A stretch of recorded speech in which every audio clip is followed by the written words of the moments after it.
ദില്ലി മദ്യനയ അഴിമതിയിൽ ജുഡീഷ്യൽ കസ്റ്റഡിയിൽ കഴിയുന്ന BRS നേതാവ് കെ കവിതയ്ക്ക് തിരിച്ചടി. കവിതയ്ക്ക് ഇടക്കാല ജാമ്യമില്ല. ദില്ലി റൌസ് അവന്യൂ കോടതിയാണ് ഇടക്കാല ജാമ്യം നിഷേധിച്ചത്. മകന്റെ പരീക്ഷ ചൂണ്ടിക്കാട്ടിയാണ് കവിത ഇടക്കാല ജാമ്യത്തിന് അപേക്ഷ നൽകിയത്. ശരത് കെ ശശി തുടരുന്നുണ്ട്. ശരത്ത്, എന്തൊക്കെ ഗ്രൗണ്ടിലാണ് ഇപ്പോൾ കവിതയുടെ ജാമ്യം തള്ളിയിട്ടുള്ളത്?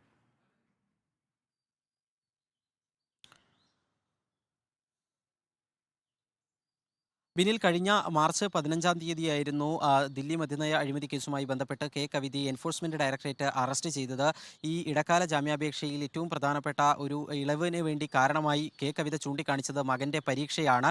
ആ പരീക്ഷ പരിഗണിച്ചുകൊണ്ട് ഇടക്കാല ജാമ്യം എന്ന പരിഗണന നൽകണമെന്നതായിരുന്നു കെ കവിതയുടെ അഭിഭാഷകൻ റൌസ് അവന്യൂ കോടതിയിൽ വാദിച്ചത്. എന്നാൽ ഈ ആവശ്യം അംഗീകരിക്കാൻ വിചാരണ കോടതി തയ്യാറായില്ല. എൻഫോഴ്സ്മെന്റ് ഡയറക്ടറേറ്റ് ഇടക്കാല ജാമ്യം നൽകുന്നതിനെ എതിർത്തിരുന്നു. എൻഫോഴ്സ്മെന്റ് പ്രധാനമായും ചൂണ്ടിക്കാണിച്ചത് ഈ കേസുമായി ബന്ധപ്പെട്ട നിർണായകമായ വഴിത്തിരിവുണ്ടാകാൻ വേണ്ടി പോവുകയാണ്. അങ്ങനെയുള്ള ഒരു പശ്ചാത്തലത്തിൽ അന്വേഷണ പുരോഗതിയെ ബാധിക്കുന്ന തീരുമാനം കോടതിയുടെ ഭാഗത്തു നിന്നും ഉണ്ടാകരുത് എന്നതായിരുന്നു എൻഫോഴ്സ്മെന്റ് ഡയറക്ടറേറ്റ് ചൂണ്ടിക്കാണിച്ചത്. ഇതിന്റെ അടിസ്ഥാനത്തിലാണ് ഇടക്കാല ജാമ്യം എന്ന ആവശ്യം ഇപ്പോൾ നിഷേധിച്ചിരിക്കുന്നത്.